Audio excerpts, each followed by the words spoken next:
wakulima before gravity system ianze, wakulima walikuwa wanalima 6000 acres, but baada ya gravity sasa the Bura Irrigation Scheme can command 25,000 acres.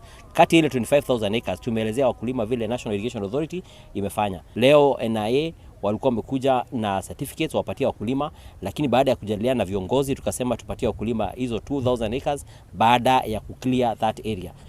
To make sure sasa wakulima wote wa hii Bura Irrigation Scheme wamepata 12,000 acres. Hii gravity imesaidia na itasaidia sana.